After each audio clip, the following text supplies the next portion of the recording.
নমস্কার, আমি cooking blog page থেকে সকলকে আমন্ত্রণ জানাচ্ছি আজকের রেসিপি সিম লাড়ার রেসিপিটি সম্পূর্ণ দেখার অনুরোধ রইল। প্রথমে আমি দেশি ছোটো আলু পাতলা করে কেটে নিয়েছি, সিমের সাথে ধুয়ে নিয়েছি। চুলায় একটি পাত্র বসিয়ে দিয়েছি, দিয়ে দিয়েছি সিম আলু, পরিমাণ মতো হলুদ গুঁড়া,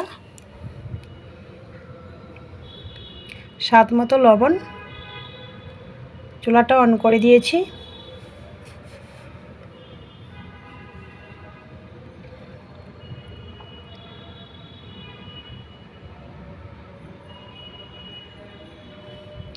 স্বাদ মতো কাঁচা লঙ্কা দিয়েছি,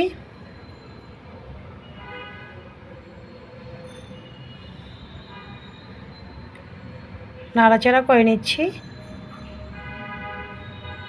দিয়ে দিয়েছি খানিকটা জল শিম আলু সিদ্ধ হওয়ার জন্য। চুলার আঁচ কমিয়ে শিম আলুটা সিদ্ধ করে নিয়েছি। ফিরে আসছি খানিকক্ষণ পর, নাড়াচাড়া করে নিচ্ছি। আবারও ঢাকনাটা দিয়ে দিয়েছি নাড়াচাড়া করে। ঢাকনা নামিয়ে নিয়েছি। কয়েক মিনিট পর শিম আলু সিদ্ধ হয়ে গিয়েছে। এই পর্যায়ে আমি ডাল ঘুটনি দিয়ে চেপে চেপে শিম আলুটা ভেঙে নেব।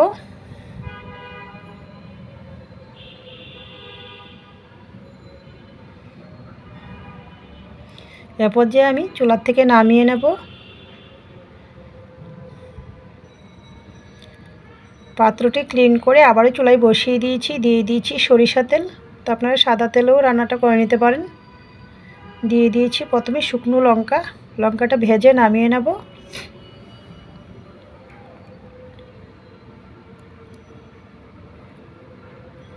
ভাজি হয়ে গিয়েছে, নামিয়ে নিয়েছি। একই পাত্রে দিয়ে দিয়েছি কুচানো পেঁয়াজ, থেতু করে রাখা রসুন।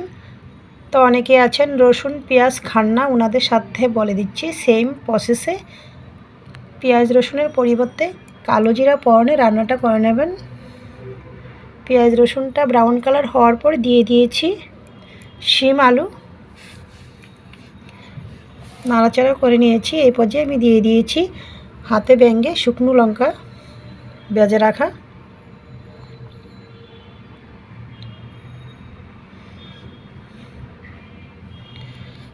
কুচানো ধনিয়া পাতা,